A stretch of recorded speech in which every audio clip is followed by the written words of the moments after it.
Opisyal na nga pong itinaas ng Pag-asa ang kanilang warning system sa El Nino Alert kahapon.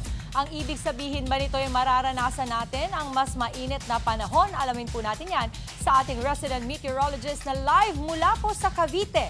Ang ating weather Tito Alvin Pura na laging may panahon para sa iyo. Tito Alvin, good morning kapatid. Good morning Mama Dims at good morning mga kapatid. Nandito po tayo ngayon sa Tubigan Garden Resort sa Dasmariñas, Cavite para samahan si Ate Laila mamaya magpalamig ngayong panahon ng tag-init. Pero bago yan, silipin muna natin ang kalagayan ng ating El Nino dahil kahapon po nagpalabas ang Pag-asa ng tinatawag nating El Nino Alert. Dahil po yan sa pagtaas ng tsansa ng pagkakaroon natin ng El Nino ngayong taon.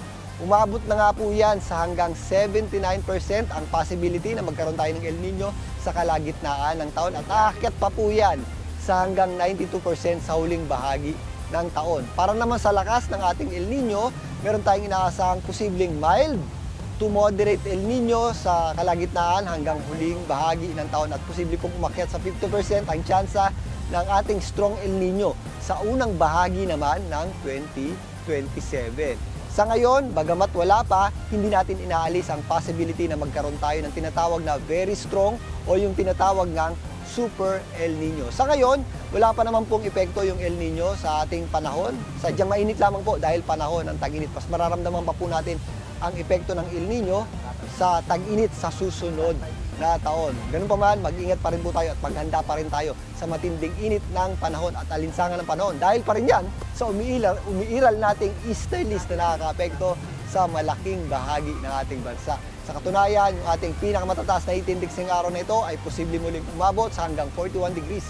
Diyan nga po sa mga areas ng Cagayan, sa Apari at Tuguegarao at posible rin po yung umabot sa areas ng Maguindanao, sa Cotabato City ng 41 degrees Celsius. Dito sa Cavite, napakainit din po. May kataasan din po yung ating heat index na posibleng umabot sa 40 degrees Celsius. Tama-tama po sa pagsiswimming natin. Sa Metro Manila naman, naglalaro sa 37 hanggang 39 degrees Celsius yung ating heat index.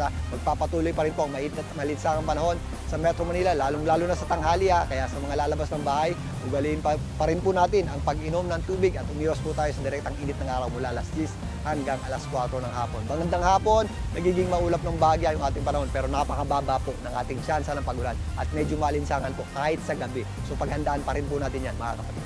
At yan muna ang latest sa ating lagay ng panahon muli dito sa Dasmariñas, Cavite. Ito po ang inyong weather Tito Alvin na lagi may panahon para sa iyo. Mga kapatid, Dimples Romana po, maging maalam at may pakialam sa mga napapanahong issue at headlines. Mag-follow na po at subscribe na sa social media pages ng News 5.